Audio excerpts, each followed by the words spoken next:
ঈদ মোবারক। আমাদের সাথে ঈদে আমার সাথে কোলাকুলি করার জন্য আছেন আপনাদের প্রিয় আরেকজন মানুষ। দাদা, ঈদ মোবারক। ঈদ মোবারক। ঈদ মোবারক ইলিয়াস। ঈদ মোবারক দাদা। কিন্তু সমস্যা হচ্ছে এই যে ঈদের ভেতরে সেনাবাহিনীর লোকজন শুনলাম বাধা দিচ্ছে। তারা আপনার এখানে এই ইয়েটা ভাঙার জন্য বুলডোজার ঢুকাতে চাচ্ছে, সেটা ঢুকাতে দিচ্ছে না। আপনার কাছে এই বিষয়ে আপনি এই পুরো বিষয়টি আপনি এ দেখভাল করছেন। তো আপনার কাছে কি জানাচ্ছে সেখানে যারা উপস্থিত আছে তারা? না, প্রথমত সেনাবাহিনীকে ডাকা হয়নি। সেনাবাহিনী ইন এইড টু সিভিল পাওয়ার মোতায়েন আছে। তার মানে সিভিল পাওয়ার যখন সেনাবাহিনীকে ডাকবে তখন সেনাবাহিনী আসবে। তো সেনাবাহিনীকে বাংলাদেশ সরকার আহ্বান জানায়নি, স্বরাষ্ট্র মন্ত্রণালয় আহ্বান জানায়নি, প্রফেসর ইউনূস আহ্বান জানায়নি। সেনাবাহিনী আসছে ওয়াকারের নির্দেশে। হুম। ওয়াকার দেখাতে চায় যে সে তার বোনের সম্পদ রক্ষা করার জন্য তার সেনাকে নিয়োগ করছেন। এইটা রাষ্ট্রদ্রোহিতা। এইটা রাষ্ট্রদ্রোহিতা।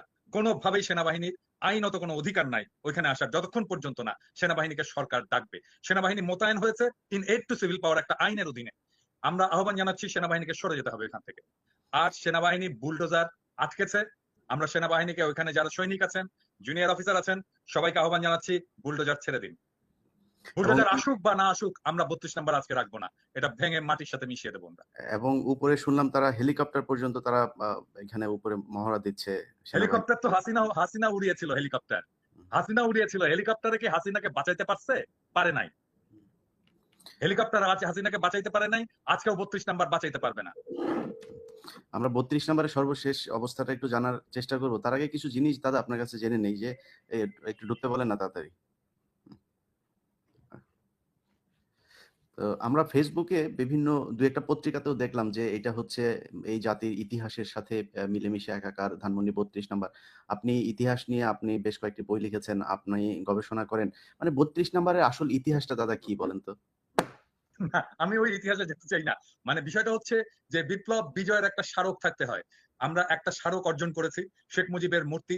আমরা সেটা ভেঙেছি এবং ফ্যাসিবাদের যে আতুর ঘর ধানমন্ডি 32 নম্বর, সেটাকেও আমরা রাখবো না। ফরাসি বিপ্লবে বাস্তিল দুর্গ ভেঙে ফেলা হয়েছে।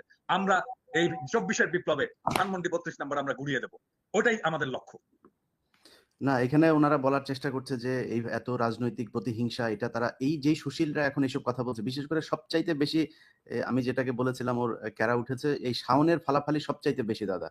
এই যে এ ঘন্টায়, ঘন্টায় মানে ছাত্রদের বিরুদ্ধে পোস্ট করছে, এই আওয়ামী লীগের পক্ষে নানানভাবে ঘুরিয়ে পেঁচিয়ে কথাবার্তা বলছে। তো এইসব সুশীলরা তো যখন কিনা লাশের উপরে আপনার এই যে জুতা নিক্ষেপ করেছে, সালাউদ্দিন কাদের চৌধুরীর কবরে ভাঙচুর করা হয়েছে, তখন তো এরা কোনো কথা বলে না। এখন এরা হঠাৎ করে গজিয়ে উঠছে। আমি আমি এই বিষয় নিয়ে বলবো না ইলিয়াস, এটা নিয়ে আমাদের আসলে অন্য একটা পরিকল্পনা করা দরকার। হুম। সেটা হচ্ছে হুমায়ুন আহমেদের যে শুটিং